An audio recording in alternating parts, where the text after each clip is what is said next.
એના માટે સૌથી પહેલી શરત વેદનો મંત્ર. ઉપર વેદ મંદિર, હું હમણાં મંદિર જોઈને આવીશું. ઉપર વેદ મંદિર છે, વેદ રાખેલા છે.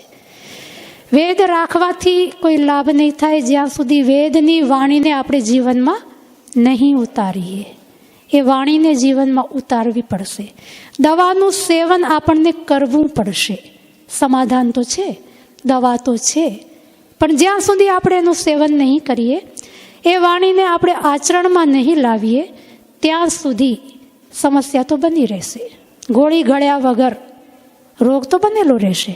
ગમે તેટલી સારી ગોળી હોય, આપણને ગળવી પડશે. કડવી હશે તો પણ ગળવી પડશે. બીજો કોઈ જ રસ્તો નથી નિદાનનો. આ એક જ રસ્તો છે. તો એ વેદની વાણી, સાક્ષાત નારાયણની વાણી, જેની આપણે રોજ પૂજા કરીએ છીએ, જેને આપણે માનીએ છીએ. પહેલું વાક્ય છે અધઃ પશ્યસ્વ મોપરી. સંસ્કૃતના શબ્દો છે. પહેલો જે છંદ, પહેલું જે વાક્ય, અધઃ મતલબ નીચે. અધોગતિ બોલીએ છીએ ને આપણે, અધોગતિ નીચેની ગતિ. અધઃ મતલબ નીચે. પશ્યસ્વ જો. નારીને કહેવામાં આવ્યું છે જો બ્રહ્મા થવું હોય તો. બધાની એક વિધિ હોય છે ને, તમારે ડૉક્ટર બનવું હોય તો આ તમારું સિલેબસ છે, તમારે ભણવું પડશે. તમારે એન્જિનિયર થવું હોય તો આ એની કેરિક્યુલમ છે, એને તમારે ફોલો કરવું પડશે. તમારે કલેક્ટર થવું હોય તો આ પરીક્ષાઓ છે ને આ સિલેબસ છે, પાસ કરવું પડશે તમારે, તો જ તમે પદ સુધી પહોંચી શકો. એવી જ રીતે બ્રહ્મત્વનું પદ જે પૂજ્ય છે, જે આદરણીય છે, જે નારાયણીનું પદ છે, એને પ્રાપ્ત કરવું હોય તો પહેલી શરત સ્ત્રી માટે અધઃ પશ્યસ્વ, તારી નજર નીચી હોય. મોં પરી, ઉપર નહીં. ખાલી આટલું જ વાક્ય. એનો મતલબ કે મારે નીચી નજર કરીને ચાલવાનું. એનો મતલબ શું? ખાલી નીચી નજર કરવાથી હું બ્રહ્મત્વને પ્રાપ્ત થઈ જઈશ? તેનું તાત્પર્ય છે મારી આંખની અંદર લજ્જા હોય, શાલીનતા હોય. આંખોથી આપણી લજ્જા, આપણી શાલીનતા ઝલકતી હોય છે. મારી આંખ કેટલી ચંચળ છે, મારી આંખ કોને જોઈ રહી છે, કેવી રીતે જોઈ રહી છે. જુએ તો બધા પણ છે, પણ જોવામાં પણ ફરક હોય છે ને. કોઈના ઘરની અંદર આપણે પ્રવેશ કરીએ તો આંખોથી જ આપણને ખબર પડી જાય કે ભાઈ ઘરની અંદર શું ચાલી રહ્યું છે. ઘરની અંદર લડાઈ ઝઘડો છે કે ઘરની અંદર પ્રેમ છે કે સામેવાળા વ્યક્તિ આપણને પસંદ કરે છે કે નથી કરતા, એનો ખબર કેવી રીતે પડી જાય? આંખ બધું બોલી દેતી હોય છે. તો આંખની અંદર વાણી નથી બોલી શકતી, એટલું આંખ બોલી દેતી હોય છે. એટલા માટે સ્ત્રીને કહેવામાં આવ્યું છે કે તારી આંખની અંદર લજ્જા હોવી જોઈએ, તારી આંખની અંદર શાલીનતા હોવી જોઈએ. તો આ શાલીનતા, આ લજ્જા સ્ત્રીની અંદર કેવી રીતે આવે? આજે આપણને લાગે છે કે આપણી આંખની અંદર લજ્જા છે, આપણી આંખની અંદર શાલીનતા છે. વિવાહ કરીને જ્યારે આપણી દીકરી બીજા ઘરે પુત્ર વધુ થઈને જતી હોય છે, ત્યારે જે એનો જે વ્યવહાર છે, આપણને લાગે છે કે શાલીનતાનો વ્યવહાર છે, એની આંખની અંદર લજ્જા છે. હવે લાજ કાઢવાની જરૂર નથી. પહેલાંના જમાનાની અંદર આપણા દાદીમા સુધી હતી, માતાઓના જમાનામાં પણ શરૂઆતમાં હતી, પાછળના જમાનામાં એમની પણ છૂટી ગઈ. લગ્ન થયા ત્યાં સુધી હતી એમને પણ. આજ લાજ કાઢવાની જરૂર નથી. પણ બિલકુલ આપણે તો માથા ખુલ્લા થઈ ગયા એટલું નહીં, શરીર પણ આપણું ખુલ્લું થઈ ગયું. વિવાહ સંસ્કારની અંદર તમે જોશો તો વધુનો જો પહેરવેશ છે, તમને ક્યાંય લાગે છે એમાં લજ્જા છે? આજ આપણે કોઈ હિરોઈનની વાત નથી કરતા, આપણે કોઈ અડાણી અંબાણીના ઘરની વાત નથી કરતા, એમના છોકરાની વાત નથી. આજ વાત કોની છે? મારી અને તમારી. જે સ્તર પર, જે પરિવારમાં, જે આર્થિક સ્થિતિની વચ્ચે આપણે જીવી રહ્યા છીએ, એ પરિસ્થિતિમાં જે મારી સ્થિતિ હોવી જોઈએ, આપણી દીકરીના લગ્ન કરીએ છીએ, જરાક વિચાર કરીએ. અને જે બહેનો બેઠી છે, જેના વિવાહ બાકી છે, એ પણ વિચાર કરે. દેખાદેખી સમાજમાં ચાલી રહી છે ને. અને ઘાઘરો તમે બીજી વખત પહેરવાના છો? એ કેટલાના ઘાઘરા આવે છે? 10,000થી તો જોવા જેવા, મતલબ ચાલુ થતા હશે. 40, 50, 1 લાખ, 2 લાખ. મારી ફ્રેન્ડનો 40 લાખનો હતો તો મારો કેટલા લાખનો હોવો જોઈએ? મારો કેટલા લાખનો? એનો 40,000નો તો મારો કેટલો હોવો જોઈએ? 50,000નો. ઓર પિતાજીની સામર્થ્ય માંડો ન હોય તો કેટલા હજારનો હોવો જોઈએ? તોય 40-50નો તો હોવો જોઈએ. પિતાજી ભલે ખેતર વેચે, ભલે ગાડા વેચે, ઘર વેચે, માયની બંગડી વેચે, પણ મારો ઘાઘરો તો 40,000નો આવવો જોઈએ. અને દુપટ્ટો ક્યાં હોય છે? ઘાઘરો માંડો આવી ગયો પછી દુપટ્ટો ઉપર, તમને દુપટ્ટો આવે છે ને નાખવા માટે, એ કેવી રીતે નાખો છો તમે? દુપટ્ટો દુપટ્ટાનું કામ કરે છે ખરો? જુઓ, નથી કરતો. પાણી ગેણા જેવો છે દુપટ્ટો. પાણી ગેણા જેવો દુપટ્ટો થોડો આડો થાય છે ખરો? હે, વધુ પહેલી વાર માયરામાં આવી રહી છે. આટલા ઘર પરિવાર સમાજના લોકો ભેગા થયા છે, એની વચ્ચે તમને શું લાગે છે? આરામથી શાલીનતાથી આવે છે કે ડીજેની ઉપર નાચતી કૂદતી આવે છે? શાલીનતા ક્યાં છે? શાલીનતા ક્યાં છે? લજ્જા ક્યાં છે? મા બાપ એને રોકી શકવામાં સમર્થ છે? છોકરીને એમ કહેવાની હિંમત ખરી કે દીકરી, આપણી એટલી સ્થિતિ નથી, આપણી સ્થિતિ સાધારણ છે, તું જે ઘાઘરો લઈશ એને માને કહેવાની હિંમત છે કે ભાઈ તું બીજી વાર પહેરીશ પણ નહીં, સાડી લઈ લે? સાડીમાં લગ્ન ન થઈ શકે? પહેલાં તો સાડીમાં જ થતા હતા લગ્ન, બહુ સરસ શાલીનતાથી. અને એકની 2 સાડી પહેરીને ઘરચોળું પાનેતર, અને પછી પણ પહેરાતા હતા. અને આ ઘાઘરો પછી પહેરાવાનો નથી. અને એવું નથી કે બીજાને પહેરવા આપવાના છે, બીજો નહીં લઈ જાય, બીજીને પણ છે ને મારો પોતાનો હોય. હા, જુઓ કેટલી કષ્ટ નીકળી રહ્યું છે. તમે એમને સાંભળો માતાજીનું. અને આ કષ્ટ બધી માતાઓનું છે. એ દીકરીને સંભળાવવું જોઈએ, જે આજની દીકરીને સંભળાતું નથી. કારણ અધઃ પશ્યસ્વ, લજ્જા. એ લજ્જા ખતમ થઈ ગઈ. શું કામ ખતમ થઈ ગઈ? દીકરી માતા પિતાના ભાવનાને ઓળખી નથી શકતી, પોતાના ઘરની પરિસ્થિતિને સમજી નથી શકતી. પ્રી-વેડિંગ શૂટ કરવા જાઓ છો, શું કરો છો એમાં જઈને? પ્રી-વેડિંગમાં શું કરો છો? થાય છે ને પ્રી-વેડિંગ શૂટ કરો છો ને મેરેજથી પહેલાં. આ એક કાર્યક્રમ અનિવાર્ય થઈ ગયો છે. એમાં કરો છો શું તમે? Photo shooting. કેવા કપડાં પહેરીને? શોર્ટ્સ, જેટલા ટૂંકા પહેરાય એટલા, હે ને? અને એટલા કપડાં એટલા માટે કારણ કે પછી વિવાહની અંદર સ્ક્રીન પર બતાવવાના છે. આપણી હાલે તો કૂતરાને બિલાડાની જેમ કપડાં વગર આપણી ચાલતી હોય તો આ તો પહેલાં સ્ક્રીન પર બતાવવાના છે. એક જગ્યાએ આશીર્વાદ આપવા માટે અમારી સાથે અમારા આચાર્યજી પણ આવ્યા હતા. હું નહોતી ગઈ, પણ મારા પરિવારના લોકો હતા, એની સાથે હતા. તો એ જે ભાઈના દીકરાના લગ્ન હતા, એમના પ્રી-વેડિંગ શૂટના પહેલાં ચાલતા હતા સ્ક્રીન ઉપર. તો પછી આચાર્યજીને તો ખબર નહોતી કે ભાઈ આવી રીતે પ્રી-વેડિંગ, મને ખબર નહોતી. આ તો હું લગ્ન કરાવવા ગઈ ને એટલે મને ઘણી બધી ખબર પડી કે ભાઈ શું શું ચાલી રહ્યું છે સમાજની અંદર અને કેવી દુર્દશા થઈ ગઈ છે. તો એ સ્ક્રીન ઉપર પેલું ચાલી રહ્યા હતા ને એટલે આચાર્યજી પૂછ્યું, મારા પરિવારના સાથે હતા મામાને લોકો, કે આ છોકરો કોણ છે કે જેના લગ્ન થઈ રહ્યા છે? એ છે શોર્ટ કપડાં, સ્લીવલેસ, બેકલેસ, અને ખાલી ફોટા. ખર્ચો કેટલો? 1 લાખ, 1.5 લાખ.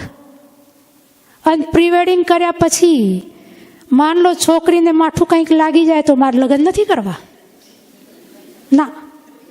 ભલે કંકોત્રી છપાઈ ગઈ હોય, કંકોત્રી અપાઈ ગઈ હોય, પણ છોકરા છોકરીને લાગે કે ભાઈ હવે અમારી મરજી નથી તો ના. એ મા બાપનું દર્દ, એ સંવેદના ક્યાં જતી રહી? એ દીકરી સંવેદનશીલ કેમ નથી? કૂવામાં હોય તો હવાડામાં આવે. કૂવા ખાલી થઈ ગયા. કૂવો કોણ છે? માં. એ માં પોતાનું કર્તવ્ય ભૂલી ગઈ. ક્યારે ભૂલી? જ્યારે ગર્ભમાં હતી દીકરી ત્યારે. નિર્માણ ક્યારથી થાય? ગર્ભના પહેલા ગર્ભાધાનથી. પહેલો સંસ્કાર છે. દીકરીનું આહવાન તો પછી થયું છે, સંસ્કાર પહેલો થાય છે, એના પછી આહવાન કરવામાં આવે છે. આ બ્રહ્માંડની અંદર અસંખ્ય જીવો છે.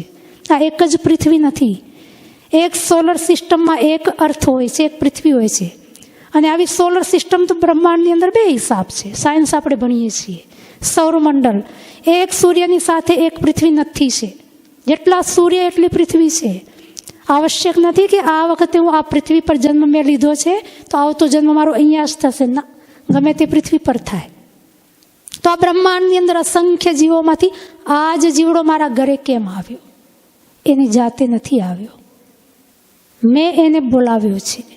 માનું સામર્થ્ય છે.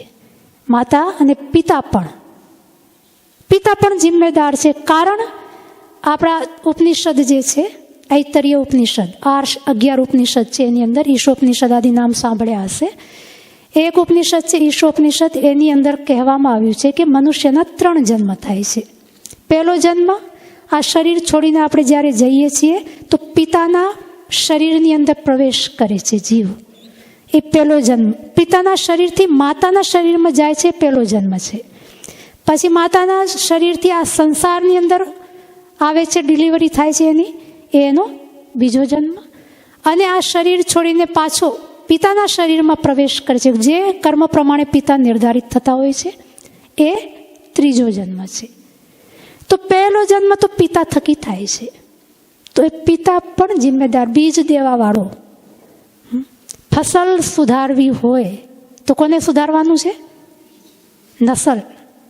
નસલ સુધરે તો ફસલ સુધરે. નસલમાં કોને સુધારવાનું? બીજને. તો બીજ કોણ આપે છે? પિતા આપે છે. તો પિતા પણ જિમ્મેદાર છે, કારણ કે બીજ પિતાને આપવાનું છે.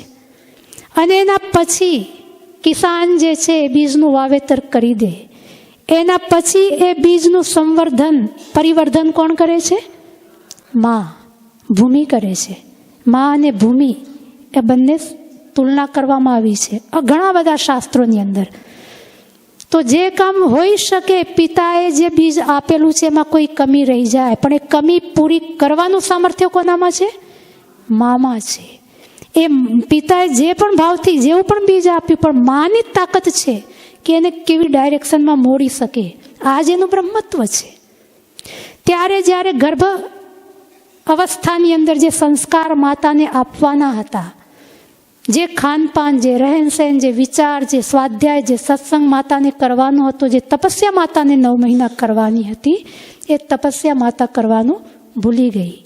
જ્યારે દીકરી જે આજે ઉચ્છૃંખલ થઈને સમાજની આગળ જઈ રહી છે, એ જ્યારે ગર્ભમાં હતી ત્યારે માં ઠેલા ઉપર ઊભી ઊભી પાણીપુરી ખાતી હતી. હવે તમે દોષ કોને આપશો? એ માં ડાન્સ કરતી હતી, એ માં સિરિયલ જોતી હતી. સાસુ વહુના ઝઘડાવાળી કઈ સિરિયલ છે તમારી? સાસ ભી કભી બહુ થી, બિન બ્યાહી માં, આવી બધી સિરિયલો જોતી હતી. એ ટિકટોક જોતી હતી. આ કરે છે ને માં, મોબાઈલમાં માતાઓ શું જુએ છે? રીલ જુએ છે, રીલ કરે છે. નાની નાની છોકરીઓને તમે જોશો, 3 વર્ષની 4 છોકરી ડાન્સ કરતી હશે, એની માઓને શૂટ કરશે ને એને અપલોડ કરી દેશે. મુસલમાન છોકરાઓ જુએ છે, ઇન્સ્ટાગ્રામથી કોન્ટેક્ટ કરે છે. અને પછી કાલ છોકરી એની સાથે 31 ડિસેમ્બરની ઘટના, ધનસુરા અમારી બાજુમાં છે, 15 કિલોમીટર દૂર. અમારું જે રોજડ છે, દહેગામથી આગળ જાઓ, દહેગામની નજીક છે, દહેગામથી પોણા કલાકનો રસ્તો છે. ધનસુરા છે. 31 ડિસેમ્બર જે હમણાં ગઈ છે એની ઘટના, 5મા ધોરણમાં ભણતી છોકરી, કેટલા વર્ષની હશે? 10 વર્ષની. એની મોટી બેન 1-2 વર્ષ જ મોટી. એની માતાજી એ છોકરીઓ જોડે ફોન નહોતો, એની મા જોડે ફોન, સ્માર્ટફોન. હવે પેલા નાના નાના ફોન તો આપણે પસંદ નથી આવતા. બધા જોડે માને ચલાવતા ભલે નથી આવડતો, પણ હશે સ્માર્ટફોન. એની મા જોડે પણ સ્માર્ટફોન હતો. એ મા ખેતરમાં કામ કરતી હતી, એટલે પરિવારની સ્થિતિ પણ સમજી લો તમે કેવી હશે. એની મા ખેતરમાં કામ કરતી, ફોન ઘરે મૂકીને જતી. તો આ બે છોકરીઓ સ્કૂલમાંથી આવતી, એ માનું ફોન ચલાવતી. હવે ઇન્સ્ટાગ્રામની માને ખબર નહીં હોય, વોટ્સએપ કોને કહેવાય, ઇન્સ્ટાગ્રામ મને પણ નથી ખબર, મેં ઇન્સ્ટાગ્રામ જોયું નથી, ખાલી સાંભળ્યું છે. ઇન્સ્ટાગ્રામ કેવું મને પણ નથી ખબર. વોટ્સએપ ચલાવું છું, એની અંદર મેસેજ અમારે કારણ કે થતા હોય છે. વોટ્સએપની મને ખબર છે. હું ફેસબુક પણ નથી ચલાવતી. ફેસબુકની ખબર છે કે ભાઈ ફેસબુક શું છે, પણ ચલાવ્યું નથી. ઇન્સ્ટાગ્રામ તો જોયું પણ નથી મેં. તો એ ઇન્સ્ટાગ્રામમાં એને એકાઉન્ટ ખોલેલું હતું બંને બહેનોએ, અને માં નહોતી ત્યારે ઇન્સ્ટાગ્રામ પર વાતચીત કરતી. સામે કોઈ છોકરો, અને 5મા ધોરણની છોકરી, અને પેલા છોકરાએ ડિસાઈડ કર્યું કે આપણે બંને ભાગી જવાનું. 31 ડિસેમ્બરની સાંજે પેલી છોકરી ઘરથી નીકળી, 5મા ધોરણવાળી, 10 વર્ષની છોકરી, અને પેલો સામે છોકરો એ 10મા ધોરણનો છોકરો, 14-15 વર્ષનો છોકરો. બંને નીકળી ગયા. પેલી છોકરી પાછી આવી નહીં, તો માને ચિંતા થઈ, ભાઈ ગઈ ક્યાં, કોઈને ખબર જ નહીં ભાઈ ક્યાં ગઈ. પોલીસમાં જઈને એને ફરિયાદ નોંધાવી, ભાઈ દીકરી મળતી નથી. પછી ખોજબીન કરી, તો એની બેનને પણ પૂછતાછ કરી, તો ખબર પડી ભાઈ આ છોકરા જોડે વાતચીત કરતી હતી, મોબાઈલમાં જોયું પણ. એટલે પછી પેલા છોકરાને ખોજબીન ચાલુ થઈ, ભાઈ ક્યાં ગયા છે. પછી બીજા દિવસે 1 જાન્યુઆરીએ મળ્યા એ બંને, પોલીસે શોધ્યા ત્યારે. ત્યાં સુધી પેલી છોકરીને સાથે પેલા છોકરાએ સંબંધ બાંધી લીધું હતું. 5મા ધોરણની છોકરી, 10મા ધોરણનો છોકરો. એના મા બાપે પેલા છોકરા ઉપર રેપ કેસ અને અપહરણનો કેસ ફાઇલ કર્યો. જિમ્મેદાર કોણ? બંને સાથે મળીને ગયા હતા ને, પણ છોકરો ફસાયો ને. હવે રેપ કેસ તો, કારણ કે છોકરીઓ માટે કાયદા કાનૂન આજે તગડા બનેલા છે. છોકરાઓ લગ્ન કરવાથી ડરે છે. એવી હાલ છોકરીઓ કાયદાના માધ્યમથી, અને છોકરીની પાછળ એની માં. જો માં સુધરી જાય ને તો છોકરી આટલી બધી ઉચ્છૃંખલ સંભવ નથી. બાપનું કંઈ નથી ચાલતું, વાસ્તવિકતા છે. માની આગળ બાપ પણ પાણી ભરે છે. સમાજની અંદર ભલે એની નેમ પ્લેટ હશે, એનું નામ હશે, એની આગળ હશે, પણ 3 ફેરા તો ઘરવાળીએ લીધા છે. ચોથામાં એને આગળ રાખ્યો હતો. પતિનું નથી ચાલતું, આ હકીકત છે. અને પત્નીની હાથની અંદર આ સંસ્કાર કોણ આપશે? માને આપવાના છે. એ ગર્ભાધાન, એ જે ગર્ભની અવસ્થા, એની અંદર કયા સ્ટેજ પર કયા સંસ્કાર આપવા, શું વિચારવું, કેવું સ્વાધ્યાય કરવું, કેવું વાંચન કરવું, કેવું ચિંતન કરવું. 3 સંસ્કાર છે, એક ગર્ભાધાન, એક પુંસવન, એક સીમંતોનયન. આ 3 સંસ્કાર છોકરાના જન્મ પહેલાં જ માના ગર્ભાવસ્થામાં જ થઈ જતા હોય છે. એની માટે જિમ્મેદાર પિતા કરતાં પણ વધારે માતા એટલા માટે છે, કારણ કે 9 મહિના સુધી માની કેપેસિટી હતી એ છોકરાના સંસ્કાર ગમે તે હોય, પણ માની ઈચ્છા હોય તો ઈચ્છા શક્તિથી છોકરાનું પરિવર્તન કરવા માએ સમર્થ હતી. પણ ત્યારે માએ મૂવી જોઈ. માએ પોતાને ટાઈટ કપડાં પહેરવા ગમતા હોય તો છોકરીને શું કહેશે? માતાઓના કપડાં તમે જોઈ લો, માતાઓ કયા કપડાં પહેરે છે? સાડી કેટલી માતાઓ પહેરે છે? આ તો મને ખુશી થઈ કે અહીંયા અધિકાંશ માતાઓ સાડીમાં છે. હું પહેલી વાર જોઉં છું કે શિબિરમાં આટલી બધી માતાઓ સાડીમાં હોય. શિબિર તો અમે પણ કરીએ છીએ ત્યાં આગળ. બધી પેન્ટ શર્ટમાં આવશે કે સાડી સુવિધાજનક નથી લાગતી. હોઈ શકે ન લાગે, પણ કંઈક થોડાક તો ઢીલા કપડાં હોય. સૂટ સલવાર તો હોય. સૂટ સલવાર તો ખોવાઈ ગયા છે. અને માન લો સૂટ સલવાર કોઈ પહેર્યા તો દુપટ્ટા બતાવો, કેટલા નાખે છે દુપટ્ટા? ઈમાનદારીથી બતાવો મને, કેટલા લોકો નાખો છો દુપટ્ટા? છોકરીઓ 30, 35, 45 વર્ષ સુધીની. ઓ માતાજી, તમે મોટા થઈ ગયા છો એટલો નાખો છો. અને દુપટ્ટા નાખો છો તો દુપટ્ટા નાખવાની સ્ટાઇલ બતાવો. આવી રીતે નાખો છો જેવી રીતે મેં નાખ્યો છે? નાખો પણ છો તો દુપટ્ટો હોય છે ક્યાં? એક સાઈડમાં, કાં તો ગળામાં લટકતો હશે. આજુ પહેલાં તો સૂટ સલવાર આપણે પહેરતા નથી, સાડી નથી પહેરી, પણ થોડા લૂઝ કપડાં તો હોય. એ આગળ આવે છે, એ મંત્રની અંદર જ કીધું છે, હું એમને નથી બોલતી. તો આ ઉચ્છૃંખલતા. જિમ્મેદાર કોણ? દીકરી આજે જ્યારે માંગ કરે છે કે નહીં મને તો 50,000નો ઘાઘરો જોઈએ જ, અને ઘાઘરા પહેર્યા પછી પણ દુપટ્ટો એના શરીર પર માંડવામાં જાય છે ને ત્યારે નથી હોતો. હોય છે તો હવામાં ઉડતો હોય છે. આ સ્થિતિ છે. અને બ્લાઉઝ એનું ડીપ નેકનું કટિંગ હશે પાછળ. બ્લાઉઝમાં નામ નથી, ખાલી પટ્ટી. એના કરતાં તો પેલા રબારી પેલા રાખતા હતા ને, રસ્સી દોયડા, પણ એ માથે દુપટ્ટો નાખતા. એક શાલીનતા એના ચાલવામાં, ઉઠવામાં, બેસવામાં, ઉચ્છૃંખલતા. સાસરો એ નાચે ને સાસુ એ નાચે ને દીકરો એ નાચે ને દીકરી નાચે ને વહુ ને સાસરો બધા હાથમાં હાથ નાખીને નાચે. હવે ક્યાં રહી શરમ? આ છે ને હકીકત. સાસરા ને વહુ કપડાં પહેરીને આવી જતી હોય, સાસરાને બગલમાં બેસે છે. સસરાને સાસુ વધારે પ્રિય હોય છે, વહુ વધારે પ્રિય હોય છે. જવાબ દેવા કઠણ છે ને, પણ આ હકીકત છે ને. આ હકીકત છે આપણા સમાજની, દુનિયાની તો છે જ, પણ આપણે પણ એની અંદર જ જઈ રહ્યા છીએ. આપણા પરિવારના સંસ્કાર, આપણે કહીએ સતપંથ, સનાતન, વૈદિક, મોટા મોટા શબ્દો તો છે આપણી જોડે, પણ જીવન શું બોલે છે? પેલી જે ધૂન કહેતી હતી ને, બોલવાનું. વાણી બોલે એનાથી કંઈ નહીં થાય, વ્યવહાર બોલવો જોઈએ, આપણા કર્મ બોલવા જોઈએ કે હું સતપંથી છું, હું સનાતની છું, હું નારાયણી છું. એ મારો વ્યવહાર નહીં બોલે. છોકરીઓ તો હું પણ રાખું છું. મારી પાસે 10મા ધોરણ પછીની છોકરીઓ આવે છે, એને પછીની જ અમે લઈએ છીએ. અને 25 વર્ષ સુધી અધિકતમ, લગભગ 20-22 વર્ષ સુધીની આપણા જેવા પરિવારમાંથી જ આવે છે. કોઈ ઉપરથી ઉતરેલી નથી, સ્કૂલ કોલેજમાં ભણેલી છોકરીઓ. પણ તમે ગુરુકુળમાં આવીને જુઓ, એ છોકરીઓનો પહેનાવો જુઓ, એ છોકરીઓની ચાલ તમે જુઓ, એ છોકરીઓના કપડાં તમે જુઓ, એ છોકરીઓનું ઉઠવાનું બેસવાનું. 1 કલાક સ્ટેજ પર બેઠી હશે, બિલકુલ હલશે નહીં, એકદમ સ્થિર બેઠી હશે. એ જ 15 વર્ષની છોકરી જે તમે મને આપી ગયા છો, 1 મહિનામાં 2 મહિનામાં કેમ આટલું પરિવર્તન આવ્યું? સવારે 3:45 વાગે ઘંટી વાગે એટલે છોકરીને મારે ઉઠાડવી ના પડે. તમારી છોકરી 7 વાગે પણ નહીં ઉઠતી હોય, 8 વાગે પણ નહીં ઉઠતી હોય. મેં તો એ પણ જોયું છે કે વહુ ઉઠી 8-1 વાગે, નાસ્તો બાસ્તો કર્યો, નોકરી પર હાલી ગઈ.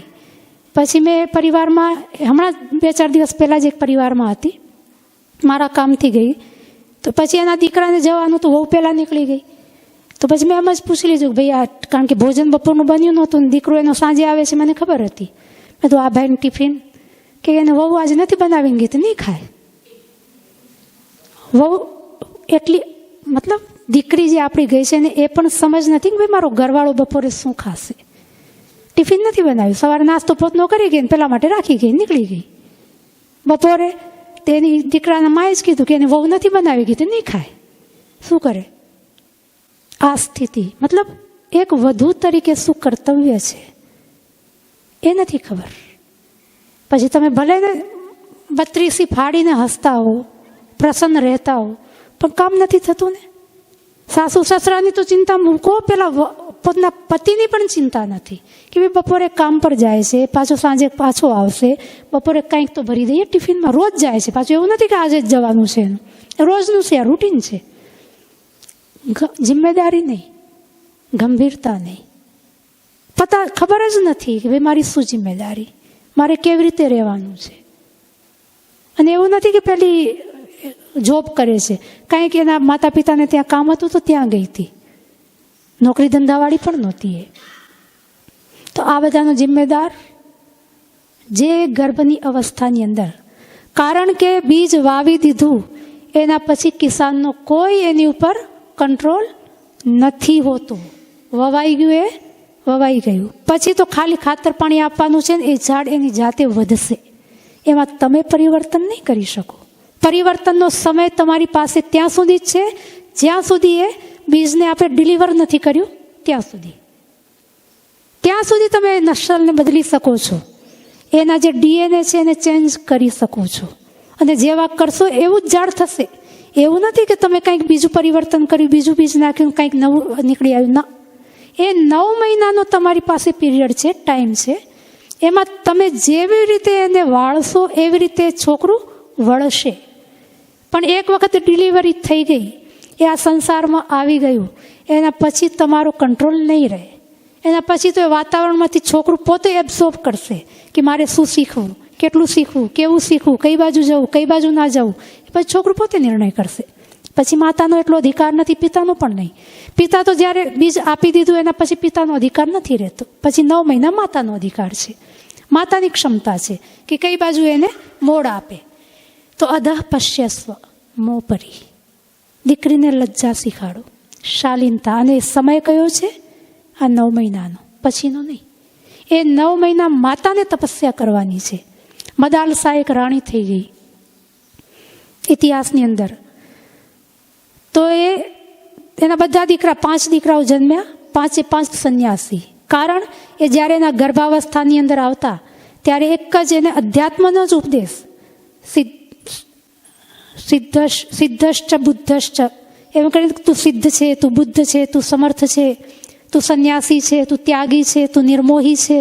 આ જ ચિંતન, આ જ ઉપદેશ. બધા જ છોકરા એના સંન્યાસી થતા ગયા. રાજાને ચિંતા થઈ, બધા સંન્યાસી થશે તો રાજ કોણ ચલાવશે? તો પછી એના ચિંતન, એના વિચારો એને બદલ્યા. અને ક્ષત્રિયાણી જેવી રીતે વિચાર કરતી હોય કે યુદ્ધ કેવી રીતે કરવું. અભિમન્યુની કથા તો આપણે બધાએ સાંભળી છે કે એને ચક્રવ્યૂહ કેવી રીતે ભેદવો, એનું જ્ઞાન ક્યાં થયું હતું? માના ગર્ભમાં. એ ગર્ભમાં હતો પણ એની માને ઊંઘ આવી ગઈ. ચક્રવ્યૂહનું ભેદન સાંભળતા સાંભળતા એ સૂઈ ગઈ. અર્જુન સંભળાવતો હતો એને. તો એને કેવી રીતે નીકળવું એનું જ્ઞાન નહોતું. આ સંસ્કારનો પ્રભાવ આટલું બધું પડે છે. તો પછી એક ક્ષત્રાણી જેવી રીતે ચિંતન કરતી હોય, રાજાનું જેવી રીતે નિર્માણ કરવા માટે જે આવશ્યક હોવું જોઈએ એવું ચિંતન કરવા લાગી. અને નેપોલિયન બોનાપાર્ટ માટે પણ કહેવામાં આવે છે કે એની માતા પણ જ્યારે ગર્ભમાં હતો ત્યારે પરેડ જોતી, સૈનિકોના યુદ્ધ જોતી, એનું કેવી રીતે યુદ્ધ કરવા. તો એનો દીકરો પણ નેપોલિયન બોનાપાર્ટ બહુ મોટો ક્ષત્રિય થઈ ગયો છે. એના સંસ્કાર એની માતાના સંસ્કાર હતા. તો આ મદાલસા પછી એને ચિંતન બદલ્યું. એને એ જ મદાલસા, એ જ કપડાં પહેરતી હતી, એ જ રાજમહેલ હતો, એ જ પિતા હતો જેને બીજ આપેલું હતું, બધું જ એ જ નોકર ચાકર, બધું ખાવા પીવા ઉઠવા બેસવા. પરિવર્તન ક્યાં કર્યું? ચિંતન, વિચાર. 24 કલાક એક જ વિચાર. અને પછીનો જે છોકરો થયો રાજા થયો. આટલો પ્રભાવ છે. માનો પાવર એટલા માટે નારાયણી છે. તો આજ દીકરીની આંખની અંદર લજ્જા નથી, તમારી સંવેદનાને સમજવાની ક્ષમતા નથી, તો એના જિમ્મેદાર દીકરી નહીં પણ આપણે માં. કે જે તપસ્યા આપણે ગર્ભાવસ્થામાં જ્યારે હતું છોકરું ત્યારે કરવાની હતી એ આપણે કરી નહીં. એ આપણી જિમ્મેદારી છે. આપણે શું ખાઈએ છીએ, શું જોઈએ છીએ, કે શું પહેરીએ છીએ, કયો કલર પહેરો છો ને એનો પણ પ્રભાવ પડે છે. એટલી સૂક્ષ્મતાથી પ્રભાવ પડતો હોય છે. ચિંતન મનન તો અલગ, એનો તો પડે જ છે. પણ હું કેવા કલરના કપડાં પહેરું છું ને એનો પણ પ્રભાવ પડશે. લાલ ભડકાઉ કપડાં છે કે મારે એકદમ સાત્વિક કપડાં છે, કે એકદમ કાળા કપડાં છે, કેવા કપડાં છે મારા, એનો કલરનો પણ પ્રભાવ પડશે. તમે શું ખાઓ છો? મને બહુ આનંદ છે કે અહીંયા ડુંગળી લસણ તમે નથી ખાતા. એ તામસિક અને રાજસિક. સાત્વિક ભોજન માત્રામાં હોવું જોઈએ, સમય પર. એવું નહીં બકરીની જેમ જ્યારે મરજી પડે ખાતા જઈએ, ના. એનો પણ એક નિર્ધારિત નિયમ. પછી સ્વાદ નહીં, સંતાન. એના માટે જે પણ જોઈએ એ કયા ભાવની સાથે. ભોજન પણ યજ્ઞ છે. પવિત્ર ભાવથી આપણે દેવતાને આપવાનું છે. એટલા જ પવિત્ર ભાવની સાથે ગોળી પણ ડૉક્ટર, કારણ કે આયર્નની ગોળી લેતા હોય છે, કેલ્શિયમની ગોળી લેવી પડતી હોય છે, જરૂરી છે. પણ ભાવની સાથે ગોળીને તમે લેશો કે આનાથી મારા છોકરાનું નિર્માણ થાય છે, છોકરાની ઉપર એનો પ્રભાવ પડે છે. અને મોઢું બગાડીને ખાઈએ કે અરે કડવી છે, ખાવી પડે છે, ખબર નહીં કેટલા દિવસ સુધી ખાવી પડશે, કેટલા દિવસ સુધી આ બોજો મારે ઉઠાવવાનો છે. આ બધા ચિંતન કરો, એ દીકરો તમને કાલ ઉઠીને મારવાનો જ છે.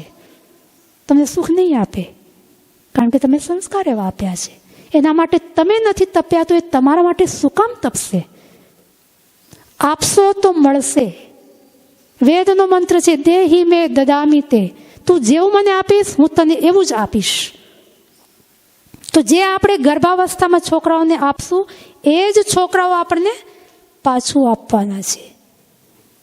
તો આ એક પહેલો સંદેશ કે આપણા જીવનની અંદર લજ્જા હોય, થોડી માતા સંવેદના હોય. અધઃ પશ્યસ્વ મોપરી. આંખમાં આંખ, ફિઝિકલી પણ. રસ્તા ઉપર જોતા, કોલેજની અંદર છોકરીઓ જાય છે ને વાળ ખુલ્લા, પેન્ટ શર્ટ. હવે તો ટી શર્ટ પણ આટલું જરાક હાથ ઊંચો કરો તો તમારું પેટ દેખાય. એ બધા કપડાં પહેરે છે છોકરીઓ, સાધારણ છે આ બધા કપડાં. એ ભણવા જાય છે કે શું કરવા જાય છે ખબર જ નથી. ઘરે કહીને જતી હોય છે ભણવા જાઉં છું, ત્યાં કોલેજમાં પહોંચતી નથી. ઘરે બીજા કપડાં પહેરીને નીકળી હોય છે, બહાર જઈને કપડાં ચેન્જ કરી દેતી હોય છે, એની બેગની અંદર કપડાં લઈને જતી હોય છે. વેલેન્ટાઇન ડેમાં તમારી પાર્ટી હોય, 31 ડિસેમ્બર કે 1 જાન્યુઆરી પાર્ટી હોય, પાર્ટીમાં શું કરે છે છોકરાઓ? ડીજે, સ્મોકિંગ, ડ્રિંકિંગ, આ જ ચાલે છે. થોડું એક ગ્લાસમાં દારૂ હશે, એક હાથમાં સિગરેટ હશે, કપડાં ટૂંકા હશે, ડીજે ચાલતો હશે, લાઇટો ઝગમગ થતી હશે, ડાન્સ થતો હશે. કયો છોકરો કઈ છોકરી કોઈ હોશ જ નહીં હોય. ચિલિંગ રૂમ પણ હોય છે ત્યાં આગળ. ચિલિંગ રૂમ મતલબ રિલેશન બનાવવા માટે. નાચ્યા કૂદ્યા ફાંદ્યા પછી એક એક કપલ એક એક રૂમમાં. ગોળીઓ મળે છે બજારમાં, ગર્ભ નિરોધક ઘણા બધા સાધનો મળે છે બજાર. તમને ખબર નથી, છોકરાઓને બધી ખબર છે. 5 વર્ષની 5મા ધોરણની છોકરીને ખબર છે, એની માને ખબર નહીં હોય. ડિજિટલ જમાનો છે. મોબાઈલમાં છોકરો શું જુએ છે આપણને ખબર હોવી જોઈએ. એનું ફ્રેન્ડ સર્કલ કોણ છે આપણને ખબર હોવી જોઈએ. એ છોકરું ક્યાં જાય છે આપણને ખબર હોવી જોઈએ. માતા પિતાને ફુરસત નથી. તો જિમ્મેદાર કોણ? આપણે છીએ. પહેલા જિમ્મેદાર તો આપણે. એ છોકરું તો છોડવો જેવો વાવ્યો છે એવો જ ઉગ્યો છે. તો વેદનો મંત્ર બ્રહ્મા થવું હોય, અધઃ પશ્યસ્વ મોપરી. પોતે પણ શાલીન બનો, લજ્જાવાન બનો. આપણે જ આપણા સાસુને કેવી રીતે ટ્રીટ કરીએ છીએ, કેટલા આપણે ઘર પરિવારની સાથે મિક્સ થઈને ચાલી. છોકરાઓ જુએ છે, એમાંથી શીખે છે. તો આપણા વ્યવહારમાં પણ લજ્જા હોય, શાલીનતા હોય, આપણા કપડાં શિષ્ટ હોય. દીકરીને ત્યારે કહેશો ને જ્યારે તમારા કપડાં વ્યવસ્થિત હશે. આપણા જ કપડાં વ્યવસ્થિત નથી. આપણા બ્લાઉઝના કટિંગ જોઈ લો કેવા હોય છે. લગ્ન ભગનમાં એક લગ્નમાં સાડી પહેરીએ, સાડી બીજા લગ્નમાં પહેરાય છે આપણાથી? નથી પહેરાતી. આપણી સાડીઓ જોઈ લો ને 10,000, 15,000, 20,000. આપણે આજે આ જમાનામાં છીએ. આપણે જો આપણી દીકરીના જમાનામાં હોત ને તો આપણે એવા જ હોત, ગેરંટી છે આ. કારણ કે હવે આપણું શરીર, આપણી મર્યાદાઓ આપણને સાથ નથી આપતું, એટલે આપણે આ કપડાં પહેરીએ છીએ. આપણી આયુ, આપણે પણ આજે આપણી દીકરીને આયુ ના હોત તો આપણે પણ એ જ હોત. સંસ્કારો તો એ જ છે ને. મને પણ સજવાનો શોખ છે ને.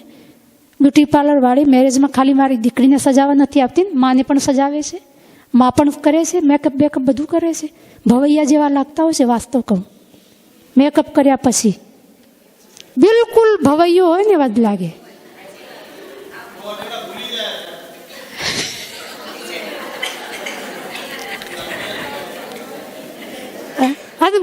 બ્યુટી પાર્લરમાં કેટલા પૈસા ખર્ચ કરો છો તમે? હિસાબ તો લગાવો.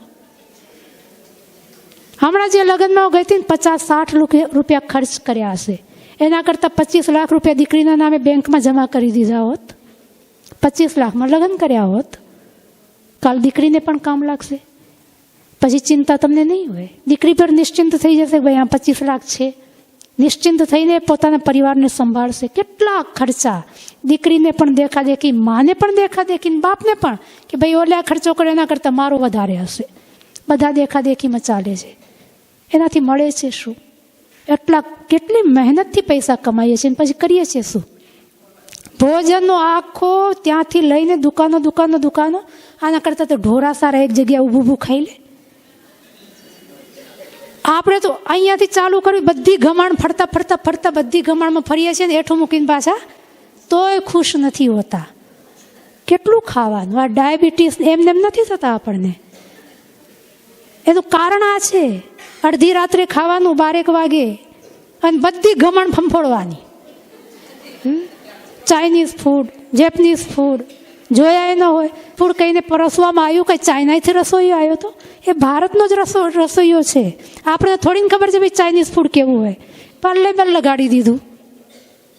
આપણને ખબર નથી. આપણે કે ચાઇનીઝ ફૂડ નથી ભાવ્યું તો ચાઇનીઝ ફૂડ, ભાવી ગયું તો ભારતીય ફૂડ, થાઈ ફૂડ ને ખૂબ ખબર નહીં કેવા નામ છે. તો આ સ્થિતિ આપણે બધાને સમજવાની છે. બધાને શાલીનતા, લજ્જા, કે મારી પરિસ્થિતિ કેટલી છે એની અંદર આપણે સિમેટ જવાનું છે. તો અધઃ પશ્યસ્વ મોપરી સંતરામ પાદ કૌ હર. આ બીજી લાઈન. તારા પગની અંદર તાલમેલ હોય. સ્ત્રીને કહેવામાં આવે છે તારી ચાલ ઢંગવાળી હોય, ગંભીર હોય, ધીર હોય, ઉચ્છૃંખલતા તારી ચાલમાં ન દેખાવી જોઈએ. વહુ આવે ધમ ધમ ધમ ચાલતી હોય તો કેવી લાગે? દીકરી સહન થઈ જાય, વહુ ના, વહુ થઈ ગઈ ને, હવે એક સ્ટેપ અલગ આવી ગયું છે. તો હવે કારણ કે એને માતૃત્વને ધારણ કરવાનું છે, બ્રહ્મત્વ પદને ધારણ કરવું છે, તો ચાલ એની ગંભીર, ધીર, ચાલમાં દેખાવું જોઈએ કે વહુ કેવી છે. એ ચાલ કોણ શીખવાડશે? માં. આ માની જિમ્મેદારી છે. સાસુ તો હજી પછી શીખવાડશે. અને તો ઘડો હવે પાકી ગયો, પાકા ઘડે કાંઠા ન ચડે. કાંઠા તો 9 મહિના જ હતા તમારી પાસે ચડાવવા માટે, એના પછી તો તમારા હાથમાં પણ નથી. પછી તો ઘડો પાકી ગયો, પછી પરિવર્તન, પછી તો નિંભાડામાં જશે. આ સંસાર નિંભાડો છે. કાચો ઘડો તમે ઘડીને આપી દીધો, આ સંસાર એને પકાવશે. પણ આકાર તમે જે આપ્યો છે એ જ આકારમાં એ પાકશે. થોડું પરિવર્તન થશે, વધારે નહીં. કાળો હતો, કાચો હતો ત્યારે, પાક્યા પછી ખાલી લાલ થશે. આકાર બધો એ જ હશે. માટી તમારે નિર્ધારિત કરવાની છે, કેટલી ગૂંધવી, કેવી ગૂંધવી, કેવો આકાર આપવો. સંસારને આપણે જિમ્મેદાર ન ઠરાવી શકીએ. માની જિમ્મેદારી કે એની દીકરી જ્યારે વહુ બનીને સાસરે જાય તો એની ચાલ, એની ઢાલ, એનું રહેન, એનું સહન બધાની અંદર ગંભીરતા હોય, ઉચ્છૃંખલતા ના હોય. આજે વહુઓ પણ જુઓ, એ જ કપડાં પહેરીને ચાલતી હોય છે, પર્સ લટકાવીને ચાલી જાય, ગોગલ્સ પહેરીને ચાલી જાય. વાળ તો કોઈ બાંધતી જ નથી, ચોટલો બાંધતા લગભગ આવડતો જ નહીં હોય.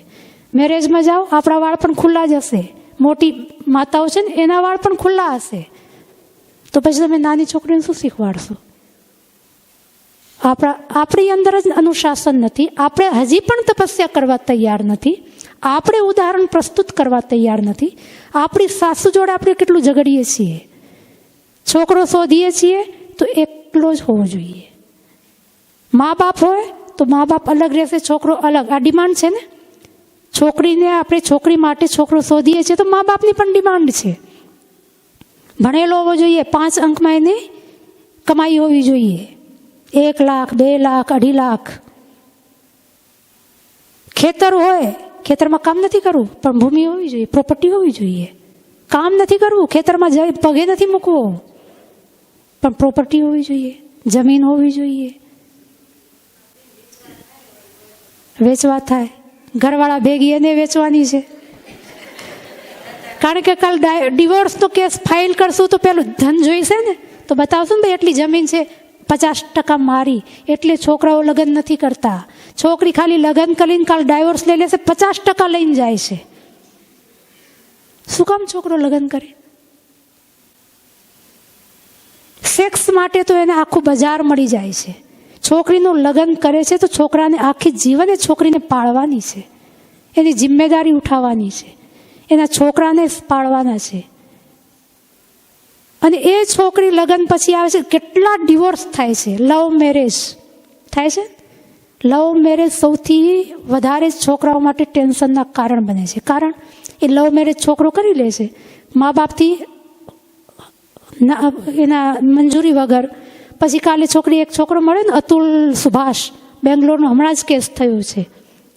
અતુલ 80 લાખ રૂપિયા વાર્ષિક કમાઈ, તો માસિક કિતની? 6.5 લાખની આજુબાજુ.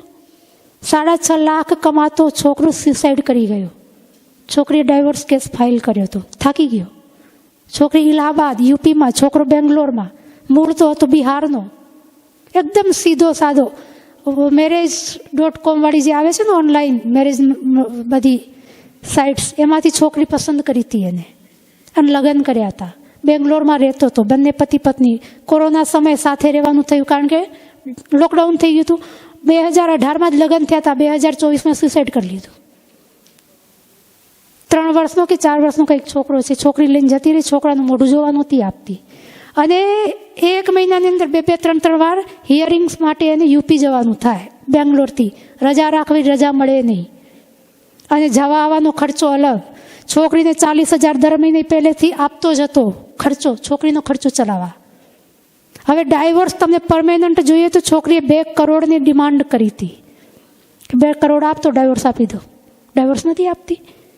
અને 40,000નો ખર્ચો વધારીને કે હવે 80,000 કરો. એ જજે પણ એને રિશ્વત માંગી, 5 લાખ આપ, અભી સેટલ કરી દઈશ તારો કેસ. છોકરો થાકી ગયો કે ટેક્સ ભરીને હું પૈસા આપું છું ને એમાંથી જ આ જજને પગાર મળે છે ને એ જજ પાછું મારી જોડે પૈસા માગે છે.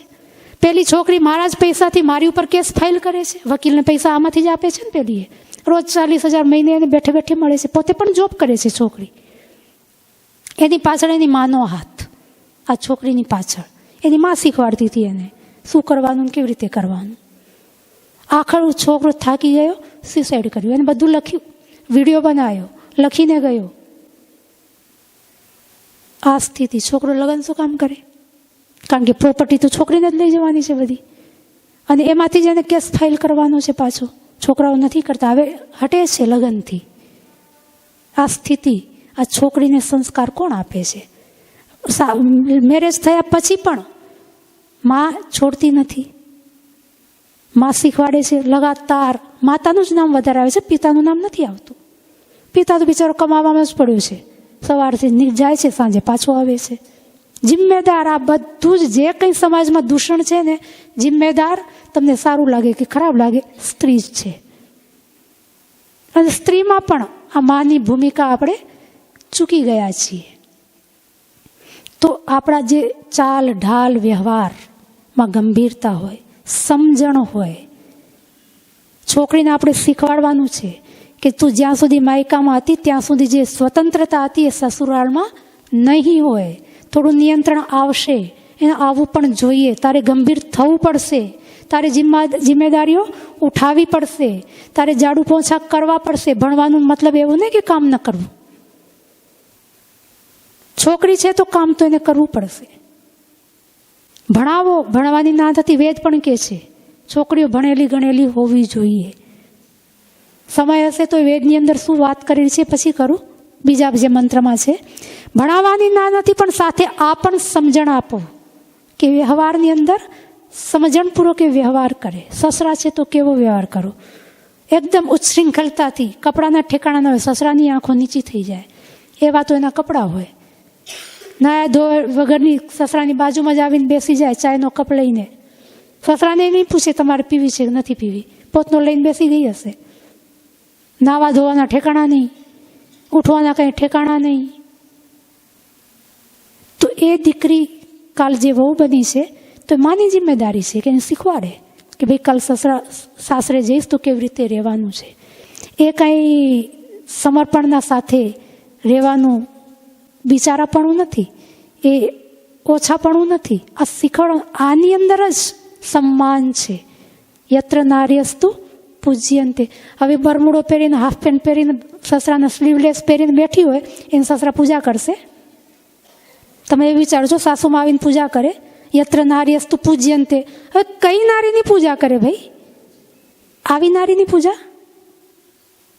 એ સ્થાન તો આપણે જાળવીને રાખીએ કે જ્યાં મારી પૂજા થાય, જ્યાં મારું સન્માન થાય. વેદ કહે છે સામ્રાજ્ય સસુરે ભવ. સસુર મતલબ સસરા. સામ્રાજ્યમાં મહારાણી, સામ્રાજ્ય, સમ્રાટ કહીએ ને આપણે, સમ્રાટ એનો સ્ત્રીલિંગ શબ્દ છે સામ્રાજ્ય. મતલબ તું સસુરના દૃષ્ટિમાં મહારાણી થા. સામ્રાજ્ય શ્વશ્રામ ભવ. શ્વશ્રુ મતલબ સાસુ. એની દૃષ્ટિમાં પણ તું મહારાણી બનીને જીવ. આપણી પરંપરાની અંદર મોળીઓ પહેરાવીએ છીએ. મોળીઓ પહેરાવીએ છીએ. છોકરીઓ ખાલી ફોટો શૂટ કરવા પહેરે ને પાછી કાઢી નાખે છે. ગમે તેટલો સારો હોય પહેરે છે છોકરીઓ? નથી પહેરતી. પણ વિધિ છે અને જરૂરી છે. એ મોળીઓ તમારો મુકુટ છે. એ મોળીઓ શું છે? મુકુટ છે. એ સાસુ તમને આપે છે. સસરા પક્ષ તરફથી હોય છે મોળીઓ. સસરા પક્ષવાળા કહે છે કે તું અમારા ઘરમાં મહારાણી છે, એનું આ પ્રતીક છે. પણ આપણે જ હાથેથી એ મહારાણીને નીચે ઉતારીએ છીએ. આપણને જે મહારાણીનું પદ નથી જોઈતું. એક એક વિધિ વિવાહ સંસ્કારની અત્યંત અદ્ભુત વિધિ છે. કોઈ સમજાવવા વાળો હોય તો. હવે કોઈ તમને મુકુટ પહેરાવે અને આપણે જેને હાથથી નીચે નાખી દઈએ, આ તો બધું પ્રતિકાત્મક છે ને વિવાહ સંસ્કારની અંદર. પણ તમે નાખી દો છો એનો મતલબ તમને ખાલી 10-15 મિનિટ, કારણ કે વિવાહની વચ્ચે પહેરાવે છે, શરૂઆતથી લગભગ નથી પહેરાવતા. હા, પહેલાં આપી દે છે. અને કેટલો સરસ હીરાથી ઝગમગ હોય. હવે તો પહેલાંના તો મોડિયા તમે જુઓ ને તો એવા હતા ઈંઢોણી જેવા, તોય પ્રેમથી પહેરતી હતી. વહુ છેલ્લે સુધી નહોતી ઉતારતી. હવે તો એકદમ હીરા મઢેલા હોય છે ને મોડિયા, તોય વહુને પસંદ નથી આવતા. હવે હાથમાં આવી ગયા છે. અચ્છા, માથામાં નથી પહેરતી, હાથમાં બાંધીને પહેરે છે. તો એ મોડિયો તમને મહારાણી બનાવવાનું આ પ્રતીક સાસુમાં સ્વયં કહે છે કે હું તને આજથી આ ઘરની મહારાણી બનાવું છું. સાસુ વહુમાં ઝઘડો થયો તો સાસુએ કીધું કે ધ્યાનથી બોલજે, આ તારું ઘર નથી. તો વહુએ જવાબ દીધો કે તમારું એ ઘર નથી, તમે પરણીને આવ્યા છો. તો તમારા બંનેનું ઘર છે, તમારા બંનેથી જ આ ઘર ચાલવાનું છે. એ સમજણ માતાને આપવાની છે. સાસુ માનલો એ વહેલી આવી છે, એને આ ઘરને આ પોઝિશનમાં લાવી છે. 25 વર્ષથી એ ઘરમાં રહે છે. એને ઘરની અંદર સોફો એક ખૂણામાં ક્યાંક રાખ્યો હશે, એને ટીવી ક્યાંક સેટ કર્યું હશે, એને ક્રોકરી ક્યાંક સેટ કરી હશે. એની બુદ્ધિ પ્રમાણે, એની જેટલી સમજણ હતી એ પ્રમાણે એને ઘરને સજાવ્યું હશે. આપણે જતાની સાથે જ આ સારું નથી, ના તેવું છે, ના પેલું છે, ના આમ કરો, ના તેમ કરો. થોડું ધૈર્ય રાખો. 25 વર્ષની પહેલીની તપસ્યા છે ને, એ પણ બીજા ઘરમાંથી આવેલી છે. 25 વર્ષથી એ આ ઘરને સજાવીને રાખ્યું છે, સંભાળીને રાખ્યું છે. થોડું તો ધૈર્ય હોય, થોડું તો આપણે એની અંદર દીકરીના લગ્ન કરવા, દીકરીને એના સસુરાલની અંદર, સાસરિયાની અંદર સેટ થવું એવું છે કે જેવી રીતે દૂધને દહીંમાં જમાવવું. તમે દૂધને જમાવો અંદર જામુન નાખીને, મેળવણ નાખીને, પછી શું કરો છો? દૂધને હલાયા રાખો છો, ઢાંકી દો છો. અને ઢાંકીને હલાવતા હશો ને, ઢાંકીને આરામથી છોડી દેવું પડે તો જ દહીં, દીકરી તો જ જામે જો માં હલાવવાનું બંધ કરે. માં હલાયા જ રાખતી હોય ફોન કરીને તો એ દીકરી જામે સસુરાલમાં, સસરિયામાં. માં આ કામ કરે છે. માને થોડુંક ઝેણા જાલવા પડે. એ દહીં શિયાળામાં તમારા 8 કલાક લે તો 8 કલાક આપવા પડશે તમારે. ઉનાળામાં હોઈ શકે 5 કલાકમાં જામી જાય. શિયાળામાં 8 કલાક લેશે. 8 કલાકમાં પ્લેટફોર્મ પર રાખશો તો નહીં જામે. તમારે કપબોર્ડમાં અંદર ક્યાંક કબાટડીમાં રાખવું પડશે, કે કોથળો ઢાંકવો પડશે, કંઈક ઘરમાં હટ આપવી પડશે. એ જેમ સિટી કોની છે? ખાલી સ્ત્રીની છે. સહન શક્તિ પૃથ્વીની જેવી સહન શક્તિ છે, એવી અગાધ સહન શક્તિ ખાલી સ્ત્રીમાં છે. આ સ્ત્રીને પોતાની આ સહન શક્તિને ઓળખવાની છે. અને એને બીજા ઘરની અંદર થોડા 4 દિવસ જોવાનું છે, ભાઈ કઈ વસ્તુ કઈ જગ્યાએ શું કામ રાખી છે. થોડું ધૈર્ય રાખે. કઠણ કામ તો છે જ. પણ ડાંગરનો તમે લાજા હોમ કરો છો ને વિવાહમાં, લાજા હોમ ડાંગરની ધાણી નાખવામાં આવે છે. સફેદ કલરની ધાણી નાખો છો, 4 ફેરા ફરે છે ત્યારે ભાઈ તમને ખોબામાં જે આપતો હોય છે. અચ્છા, જવતલ કહો છો. આમ વેદની અંદર લાજા કહેવાય છે. લાજા નામ જ એનું લાજા હોમ છે. એ લાજા હોમ, લાજા મતલબ ડાંગરની ધાણી. તો ડાંગરના છોડવાની વિશેષતા છે કે ઉગે એક જગ્યાએ પૂર્ણતાને બીજી જગ્યાએ પ્રાપ્ત કરે. ચોખાનો છોડવો જે હોય ને એ ઉગશે એક જગ્યાએ, જેવી રીતે ડુંગળીનો છોડવો છે. ડુંગળી ઉગે એક જગ્યાએ, પણ એની અંદર ડુંગળી તમને જોઈતી હોય તો બીજી જગ્યાએ ઉખડીને તમારે એને વાવવો પડે, અન્યથા એ પૂર્ણતાને પ્રાપ્ત ન કરે. એ જ જિંદગી આ છોકરીને લાજા હોમથી એને બતાવવામાં આવે છે કે તારું જન્મ ભલે પિતાના પરિવારમાં થયો છે, પણ તારા જીવનની જે પૂર્ણતા છે એ પતિના પરિવારમાં છે, એ તારી સસુરાલમાં છે. તું ત્યાં નહીં જઈશ ત્યાં સુધી તારો આ ભાવ, તારું જે આ કર્તવ્ય છે, સ્ત્રી તરીકેનું તારું જે આ દાયિત્વ છે એ પૂરું નહીં થાય, એ અધૂરું રહેશે. તારું જીવન વ્યર્થ જશે. સ્ત્રીનું જીવન ત્યારે જ પૂર્ણ છે જ્યારે ઉત્તમ સંતાનને જન્મ આપે. એના માટે એને પતિ પક્ષમાં જવાનું હોય છે. અને એટલા માટે જ ઈશ્વરે એને એટલી સહન શક્તિ આપી છે કે બીજાને પોતાના બનાવી શકે, પુરુષ ન બનાવી શકે. તો એક છત નીચે 2 બાપ ન રહી શકે કહેવામાં આવે છે. 2 સગા બાપ દીકરો હોય ને, દીકરો જો બાપ થઈ ગયો તો બાપને પછી દીકરો થવું જ પડે. બે બાપ એક છત નીચે એક સાથે ન રહી શકે. એકનું જ ચાલે. બે પુરુષની એટલી સહનશક્તિ નથી. એ સ્ત્રીને આપી છે. એક પરિવારની નીચે દેરાણી, જેઠાણી, સાસુ, વહુ ઘણી બધી સ્ત્રીઓ રહી શકશે જો ધારે તો. અન્યથા એ કાળનું પણ સર્જન કરી દે. પરિવારને તોડવાનું કામ પણ સ્ત્રીનું છે અને જોડવાનું કામ પણ સ્ત્રીનું છે. ભાઈઓ ભલે અલગ થઈ જાય પણ દેરાણી જેઠાણીમાં મેળ હશે ને તો રસોડું એક જ રહેશે. ભલે ધંધા અલગ હોય પણ ધંધો એક હોય ને દેરાણી જેઠાણીમાં મેળ ન હોય તો રસોડા અલગ હશે. ભાઈ ભલે ત્યાં ભાઈની હિંમત પણ નહીં હોય કે એનું ઘરનો ઉમરો પાર કરીને બેના ભાઈને મળવા જાય. ઘરમાં ભલે ધંધો એક કરતા હશે, ત્યાં ભલે વાતચીત હશે, પણ ઘરમાં આવીને એના પતિની હિંમત નહીં. જો દેરાણી જેઠાણીમાં પડતી ન હોય ને તો બે ભાઈ ભેગા થઈને વાત કરી શકે. આ તાકાત છે સ્ત્રીની. સ્ત્રી ધારે તો શું ન કરી શકે. તો એટલા માટે કહેવામાં આવ્યું છે કે સંતરવ પાદ કૌહર, તારા ચાલમાં, તારે વ્યવહારમાં ગંભીરતા હોય, શાલીનતા હોય, એક સમજણપૂર્વક તારે કદમ ઉપાડવાના છે. ઉચ્છૃંખલતા નહીં, અધીરતા નહીં, સહન શક્તિનો અભાવ. બિલકુલ સહન નથી થતું કે મને કેમ આમ મારી સાસુએ કહી દીધું. બિલકુલ નહીં. કોણ મને આમ કેમ કહી જાય. તો માં પણ કહેતી હોય છે સહન નથી કરવાનું. ફટ ફોન કરી દેજે, આપણા ઘરે પાછી આવી જાય છે. દરવાજા ખુલ્લા જ હોય છે મા બાપના. અને પાછી આવીને હેરાન જ કરે છે. ભાઈને પસંદ આવે છે બેન પાછી આવે તો? ભાઈને જરાક પૂછો. બિલકુલ પસંદ ભાઈને નહીં આવે, એને પિતાને પણ નહીં આવે. અને આખિરકાર તો માં પણ હેરાન થશે થોડા દિવસ પછી. માને પણ પસંદ નથી જો જિંદગીભર છોકરી રહી જાય ઘરે તો છોકરી સાસરિયામાં જાય એમાં જ છોકરીના જીવનની પણ પૂર્ણતા છે અને સમાજની સારી સમરસતા છે. એના માટે સહનશક્તિનો થોડો પાઠ માને ભણાવવાનો છે કે તારા પગમાં, તારા વ્યવહારમાં શાલીનતા રાખજે, એક ધૈર્ય રાખજે. એના પછી કીધું છે મા તે કશ્યપ પ્લકૌ દ્રિશન, ત્રીજું પદ. અને ચોથું છે સ્ત્રી બ્રહ્મા બભૂવિથ. પહેલું આવ્યું કે તારી દૃષ્ટિ નીચી હોય, લજ્જા વ્યવહારની અંદર. બીજું તારા પગની અંદર, તારા ચાલની અંદર, તારા વ્યવહારમાં ગંભીરતા હોય, સમજણ હોય, સહનશક્તિ, ધૈર્ય હોય. અને ત્રીજું છે મા તે કશ્યપ પ્લકૌ ત્રિશન.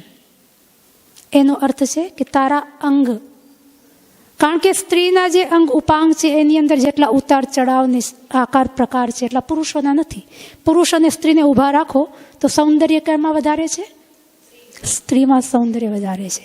એના જે અંગ ઉપાંગ ઉભાર ચઢાવ છે જીવનના. બજારમાં જાઓ તો દુકાનો કોના કપડાની વધારે છે? સ્ત્રી.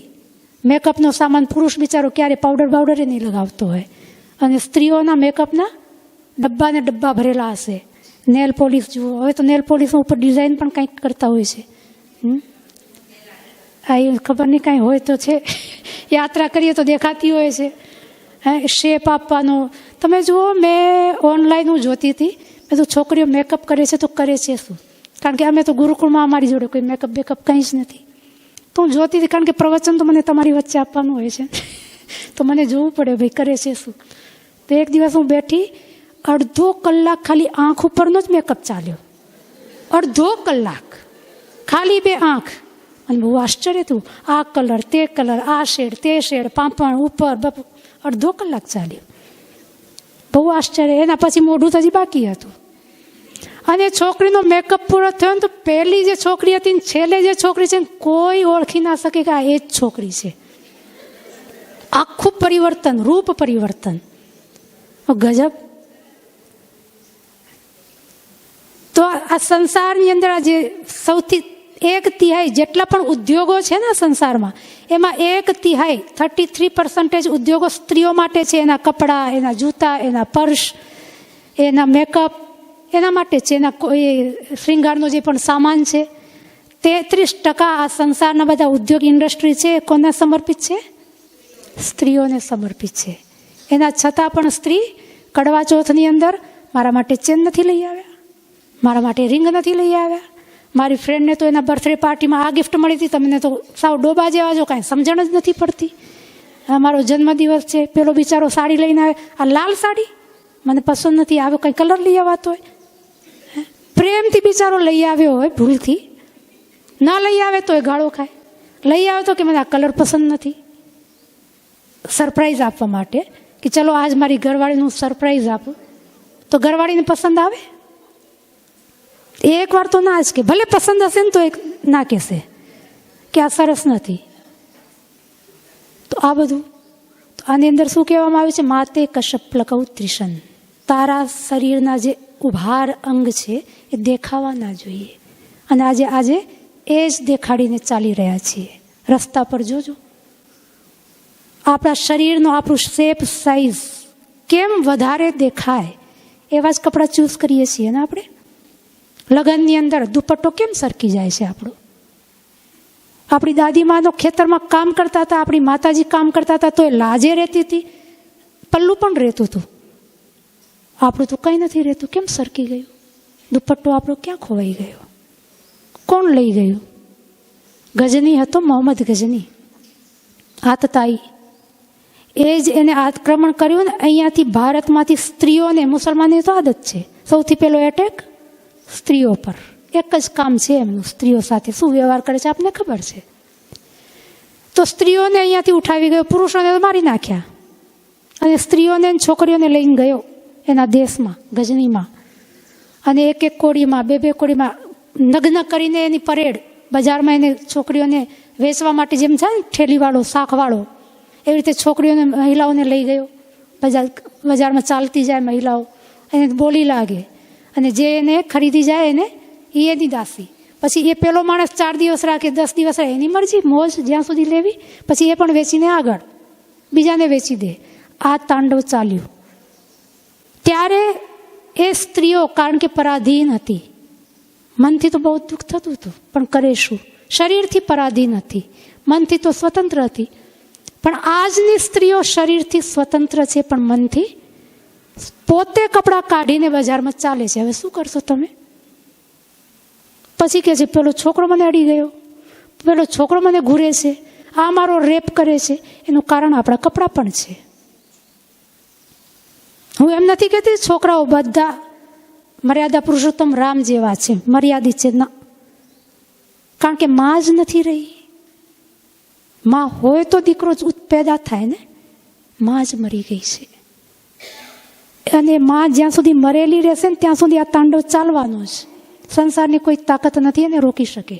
રોકી શકે તો બતાવો કે આ તાકાત એને રોકી શકશે?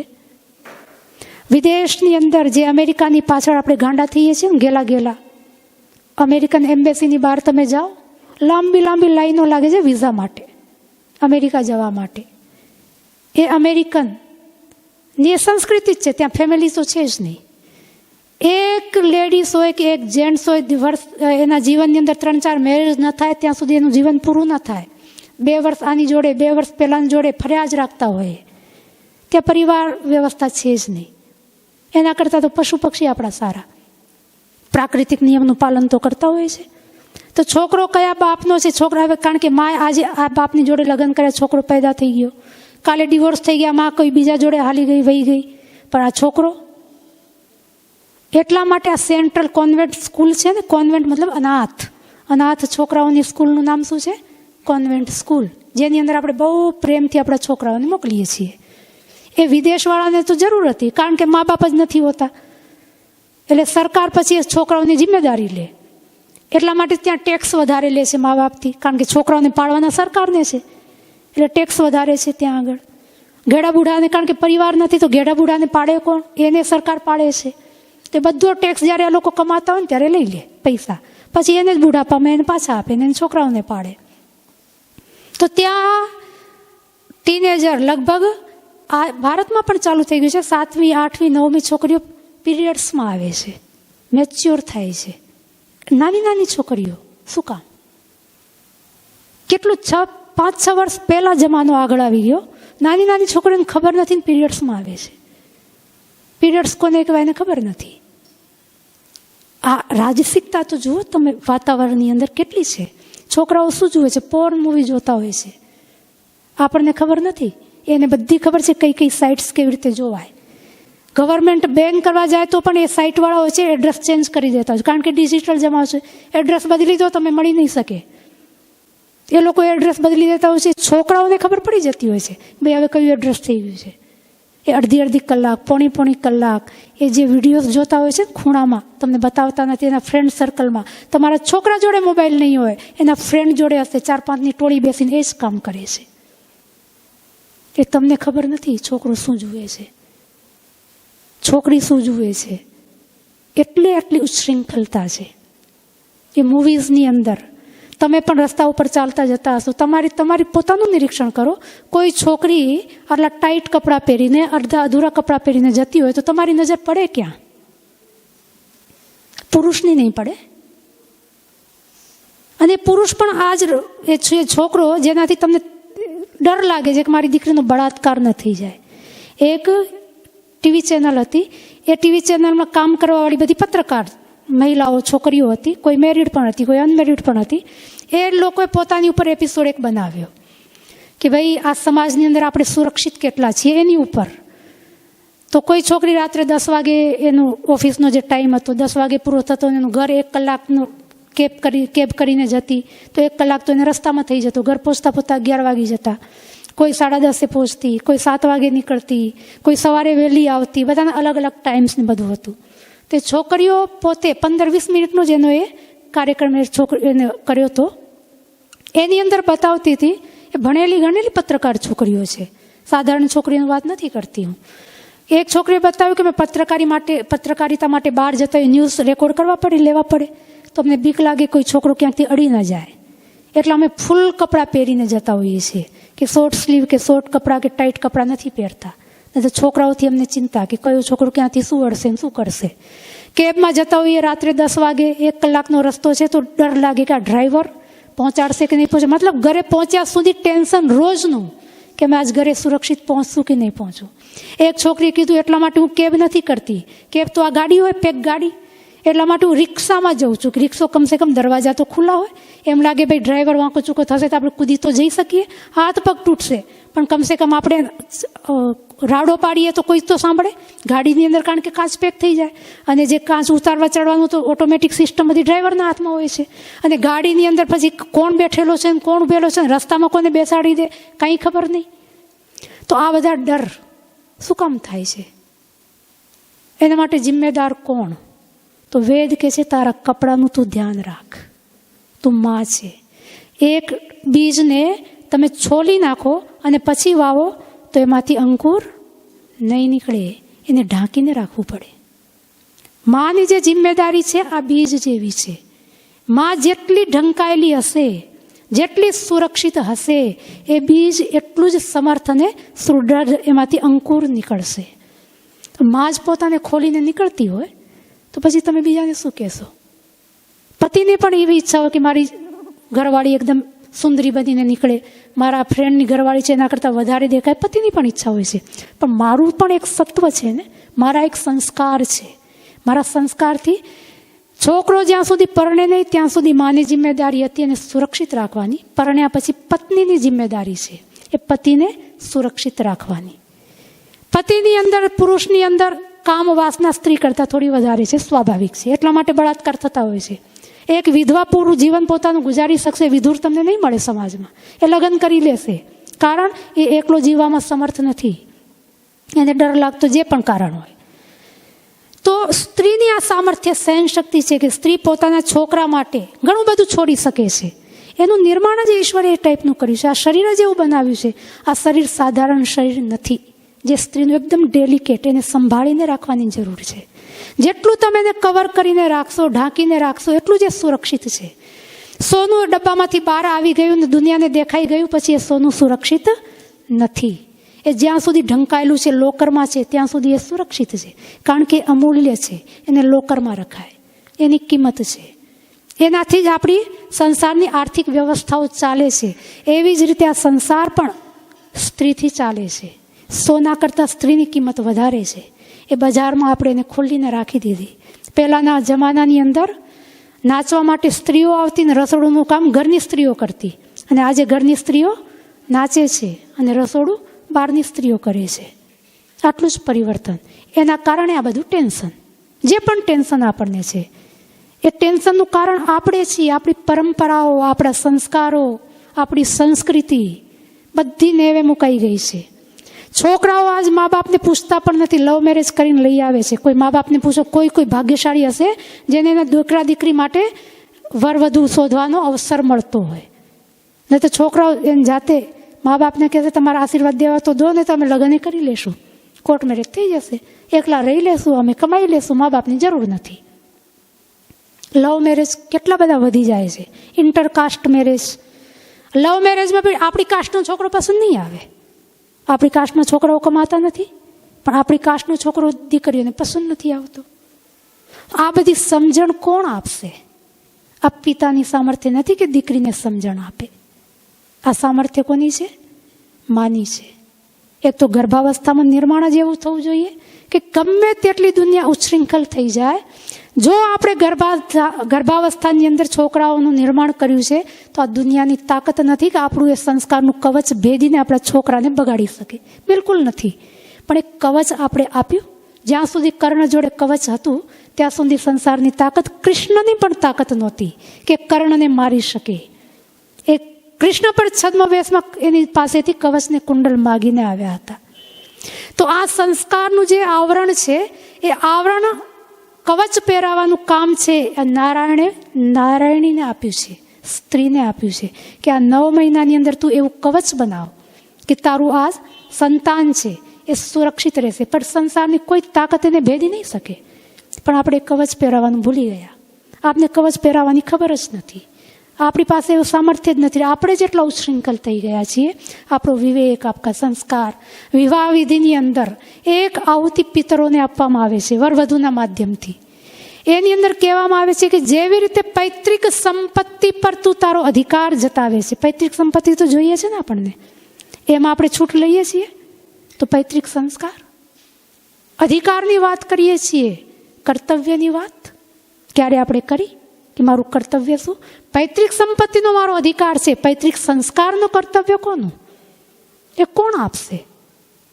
તો ત્યાં આપણે વિવાહની અંદર એક વિધિ છે, આહુતિ આપવામાં આવે છે વરવધુના માધ્યમથી કે પૈતૃક સંપત્તિ પર જેટલો અમારો અધિકાર છે અને અમે એનું જેટલું સુરક્ષા અને જતન કરીએ છીએ અને વધારવાનો પ્રયાસ કરીએ છીએ, એવી જ રીતે પૈતૃક સંસ્કારોને પણ અમે જીવશું. કારણ કે સંસ્કારનું સંવર્ધન, સંરક્ષણ ત્યારે જ થાય જ્યારે આપણે એને જીવીએ. અને એને વધારવા છે તો આગળની પેઢી સુધી જેવી રીતે પૈતૃક સંપત્તિને અમે પહોંચાડશું, એવી જ રીતે પૈતૃક સંસ્કારોને પણ પહોંચાડશું. આ સંકલ્પ વિવાહ સંસ્કારની અંદર વરવધુને લેવાનો હોય છે અને એના માટે એક આહુતિ આપવાની હોય છે. એ ખબર જ નથી. પૈતૃક સંપત્તિ તો જોઈએ પણ પૈતૃક સંસ્કાર નહીં. પાશ્ચાત્ય સંસ્કાર, વેસ્ટર્ન લાઈફસ્ટાઈલ જોઈએ છે. અને વેસ્ટર્ન વાળાને તો જુઓ, 10મા ધોરણ સુધી એક પણ છોકરી કે છોકરો તમને એવું નહીં મળે જેના રિલેશન ના થયા હોય. એ બધી જ ગૃહસ્થને જે પણ શોખ, મોજ શોખ છે બધા જ પૂરા કરી ચૂક્યા હોય છે. ડેટિંગ સાંભળ્યું છે? ડેટિંગ પર જાય છે. ડેટિંગ પર જઈને શું કરે છે? આ જ બધું કરે છે. રિલેશનશીપ હોવી જોઈએ. લિવ ઇન રિલેશનશીપ સાંભળ્યું છે ને તમે? ગવર્મેન્ટે એને કાનૂન છૂટ આપી દીધી છે કે તમે વગર વિવાહ કરીએ પતિ પત્નીની જેમ રહી શકો છો. ગવર્મેન્ટ કાનૂન બની ગયો છે. આ તમારે વિવાહની જરૂર નથી. તમારી મરજી 3 વર્ષ રહો, 4 વર્ષ રહો અને બધા જ વ્યવહાર એવા કરી શકો જે પતિ પત્નીની વચ્ચે હોય છે. અને એના પછી તમારી મરજી, વિવાહ કરવાની ઈચ્છા હોય તો ઠીક, અલગ થવું તો ઠીક. પેલું છોકરું ક્યાં જશે? તમે લિવ ઇન રિલેશનશીપની અંદર જે છોકરું જન્મ લીધું, તમે તો અલગ થઈ ગયા, પણ પેલું છોકરું, એના માટે અનાથાલય છે, સરકાર પાળશે, કંઈક કરશે.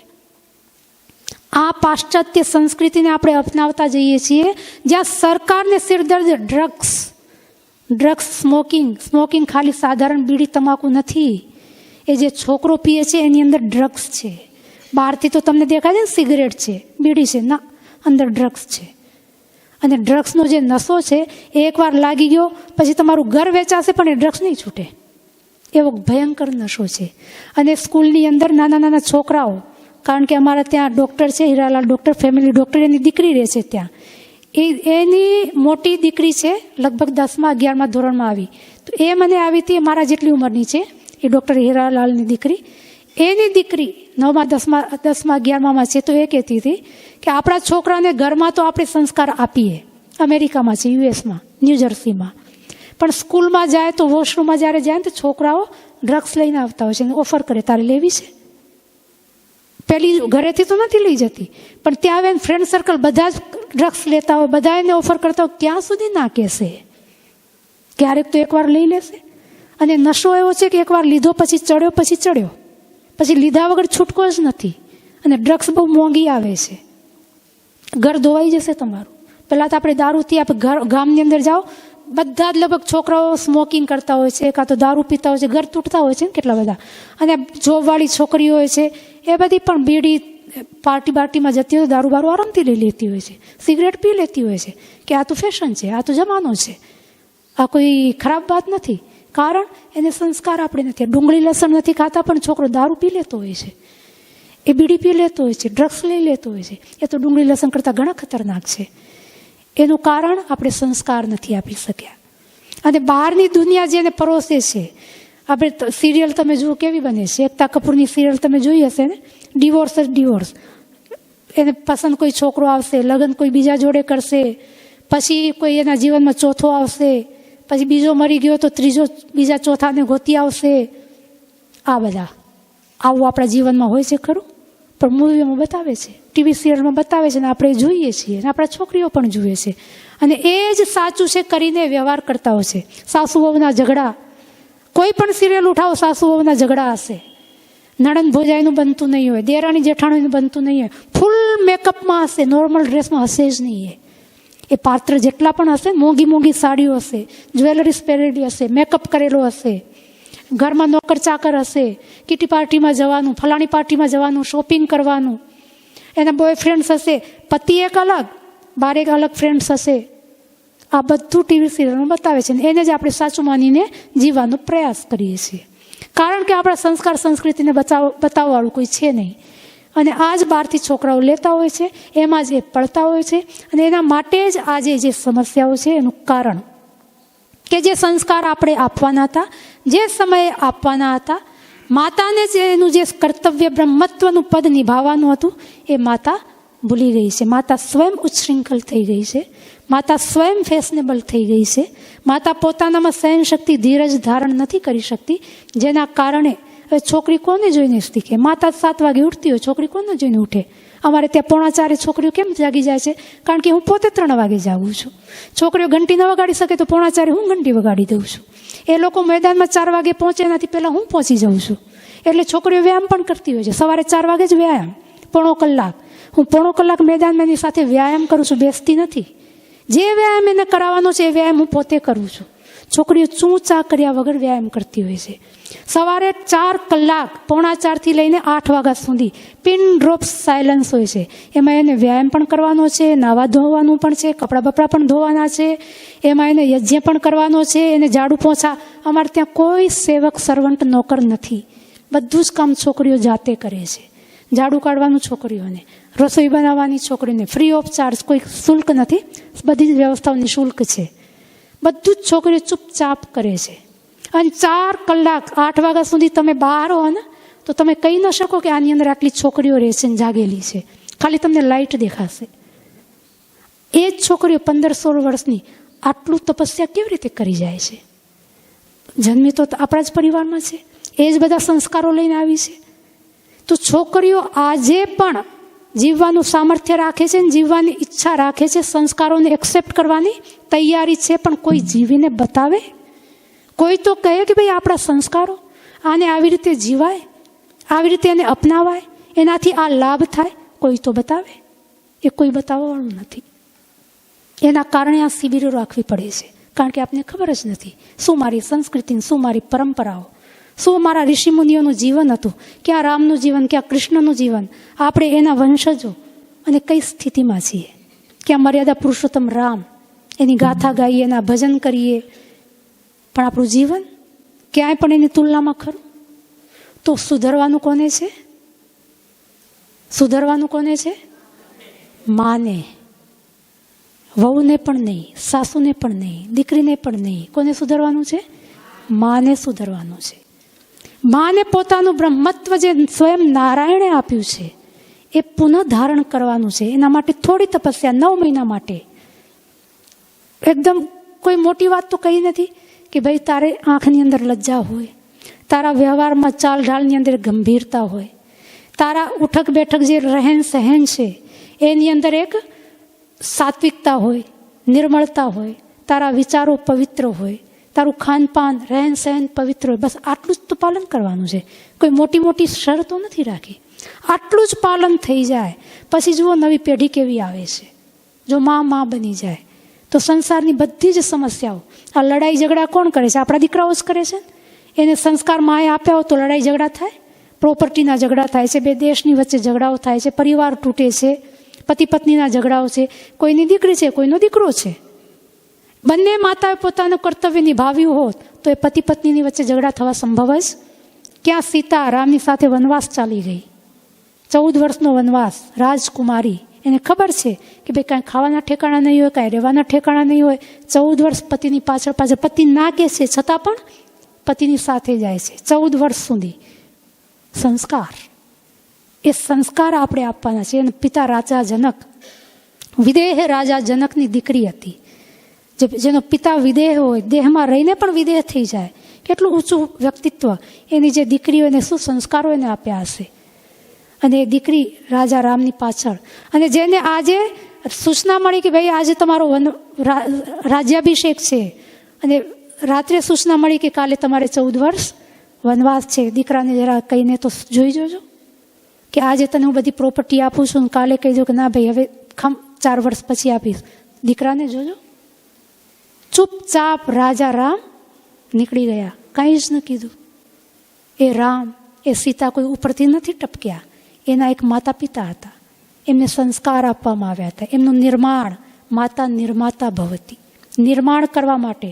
જનની જન્મ તો બાળકને કોઈ પણ આપી શકે છે, પણ નિર્માણ કોઈ જ કોઈ કરી શકે. જે નિર્માણ કરે એ માતા. અને નિર્માણ કરવા માટે તમારે તપવું પડે. જેટલી બિલ્ડિંગ તમારે ઊંચી લેવી હોય એટલા જ પાયા તમારે નીચે સુધી ખોદવા પડે. આપણા પાયા જ નથી. બિલ્ડિંગ તો આપણે ઊંચી ઈચ્છીએ છીએ કે મારી બિલ્ડિંગ આવી હોય, મારી દીકરી આવી, મારો દીકરો આવો હોવો જોઈએ, મારી વહુ આવી હોવી જોઈએ. પણ પાયા કેટલા ખોદ્યા છે? પાયા ખોદ્યા નથી તો બિલ્ડિંગ ટકે ક્યાં? તો પાયા આપણને ખોદવાના છે. પહેલું કામ આપણું છે. બિલ્ડિંગ પછી ખંડર હશે ને તોય નહીં પડે. ગમે તેટલો ભૂકંપ આવશે તો ટકી જશે, પણ પાયું હશે તો. પાયો નહીં હોય તો હલકું હવાનું વાવાઝોડું આવશે ને એ ઉડાવી જશે. તો આપણને જે પરમપિતા પરમાત્માએ પદ આપ્યું છે, બ્રહ્મત્વનું પદ, એ પદને આપણે ઓળખીએ. આપણા રહેન સહેન ખાનપાનને પાછું આપણે અપનાવીએ. એના વગર સંસારની સમસ્યાઓનું સમાધાન નથી. આ ચિંતાઓ જે પણ આપણે ખાઈ જઈ રહી છે એનું કોઈ સમાધાન નથી. તો સ્ત્રી બ્રહ્મા બભૂવિથ, બ્રહ્મા બનવાનું સામર્થ્ય સ્ત્રીનું છે. અને એ એના માતૃ સ્વરૂપમાં જ છે, બાકી કોઈ સ્વરૂપ એનું એને બ્રહ્મત્વ પદ સુધી નહીં લઈ જાય.